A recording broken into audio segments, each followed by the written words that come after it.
Hello, peoples. My name is Andrew, and I'm here to talk about comics from a readers, collectors, speculators, investors point of view, in that order and in that order of importance. But before I get there to talk about the Sixth Gun, I want to talk about a collection that I refer to from time to time as the White Collection and tell you how I got it and what it is. So it's January 2021. I'm staying with my mother for part time.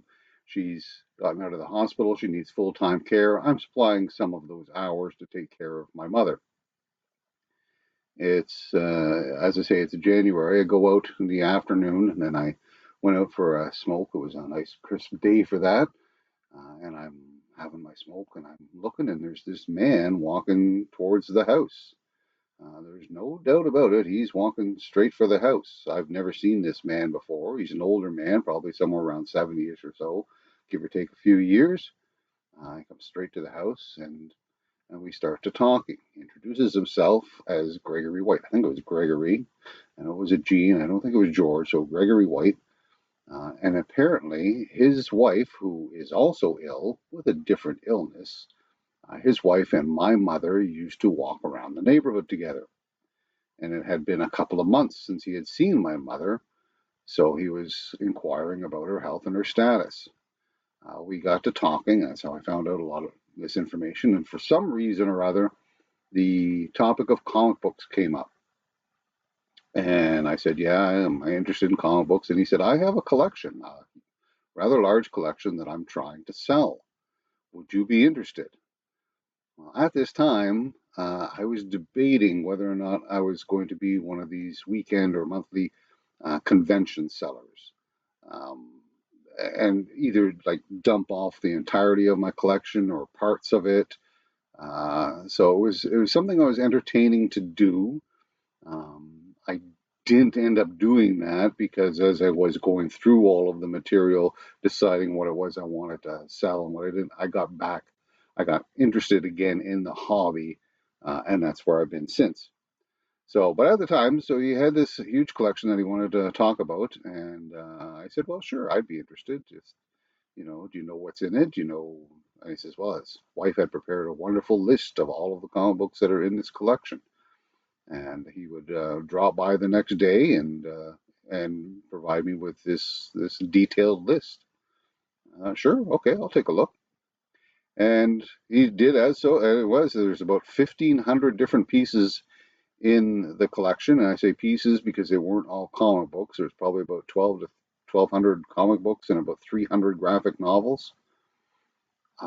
But I'm going through the list, and it's stuff I would say that 70 to 75% of the stuff I knew of, but the other 25 to 30% I'd never heard of before.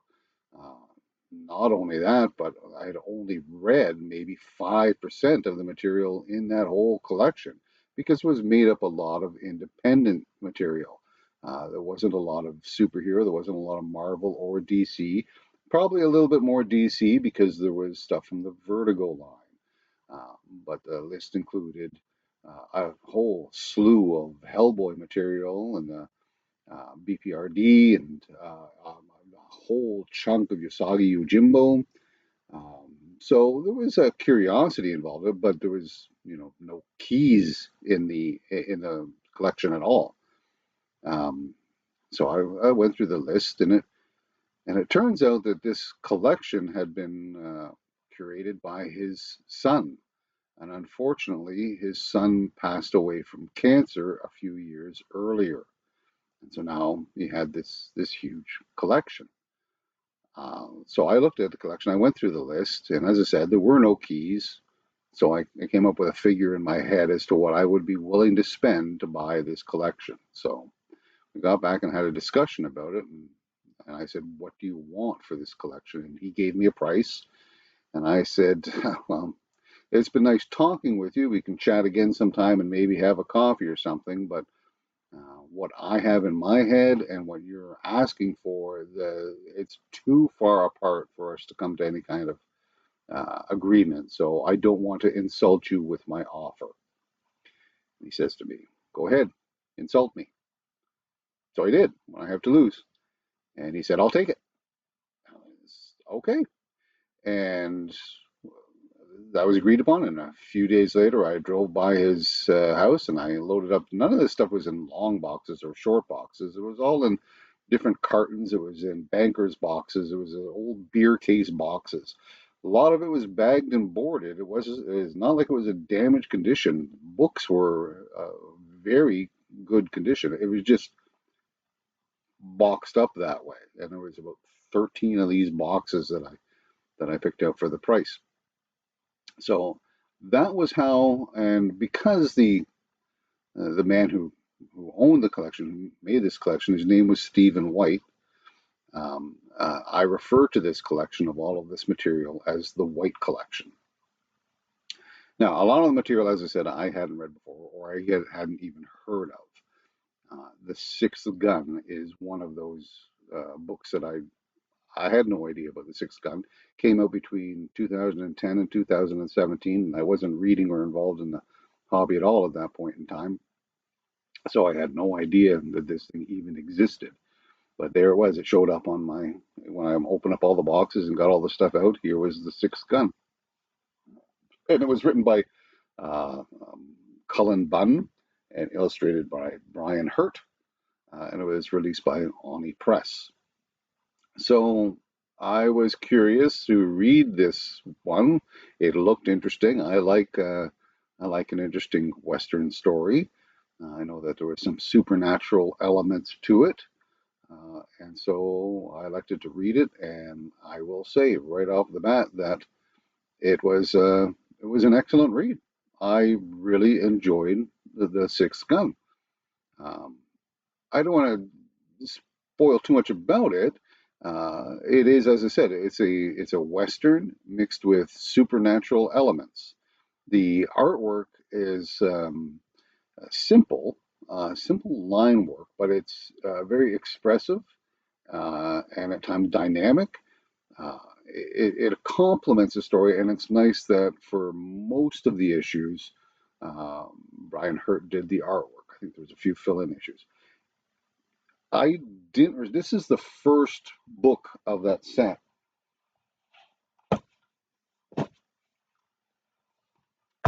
That was also included in this purchase, as well as three additional ones. So I got the entirety of the Sixth Gun in this white collection. And I've read through all of these Sixth Gun books, and I'm started to reread through them again now. And again, I recommend this story. It was a good tale. It was well told, well illustrated, especially if you're interested in something that's just slightly different. It's most of the stuff in the White Collection was not superhero based, and it went into different areas, different tangents, and this would be one of them. Um, it was slated to be a film, and in 2013 they created a pilot.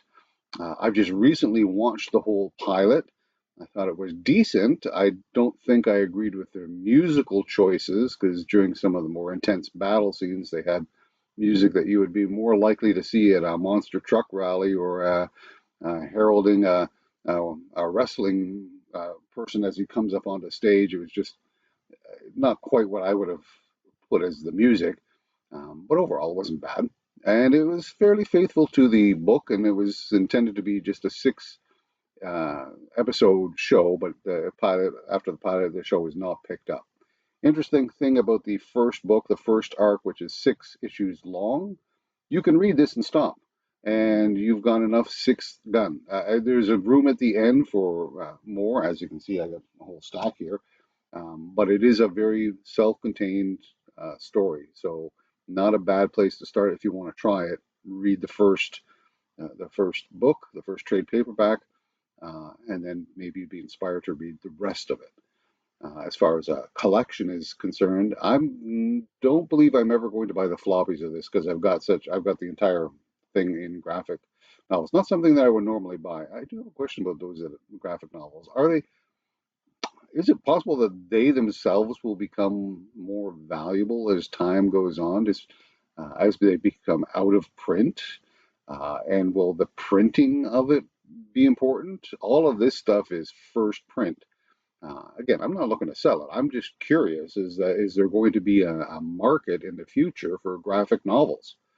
Um, I think there are probably some that are already uh, a little bit more than they were for the cover price, but I don't know that for a fact. Anyways, so as far as a collection is concerned, if you're to buy the floppy, you might want to buy it just for the six gun. You might want to buy it because of Cullen Bunn. He's done other stuff of note and of interest. It was, as I say, part of Oni Press. You may want to collect all of Oni Press's stuff. The only other thing I can think of off the top of my head that's from Oni Press was God and Queen and Country by Greg Rucka, which I liked the few issues that I read of that. So a small, definitely if it's interesting, six gun supernatural. As far as speculation and investment, I know that when the pilot was announced, there was some speculation on the first issue of this, and people did buy it up and they did put it in plastic and they did put little grades on it and what have you, in hopes that it would turn into something spectacular worth hundreds and hundreds of dollars. And that did not materialize. You can find a first issue, unslabbed, but a first issue in decent condition for $20 to $30, maybe less, maybe more, depending on where you are. But that would be the first issue. Everything that followed that is close to bargain bin, if not dollar bin material. Not so easy to find because the print runs on these things, because of its Oni Press, wouldn't have been extraordinarily high. Um, but that's people just aren't buying it in the back issue like they would like a silver or a bronze age book. It's not, it doesn't have a lot of fanfare about it. So it should be relatively inexpensive. It's just going to be a little difficult to find it. I do recommend the reading it, at least the very first one, to see if you enjoyed it. Um, and that's my take on the Sixth Gun and the explanation of the White Collection. So, see you again, people.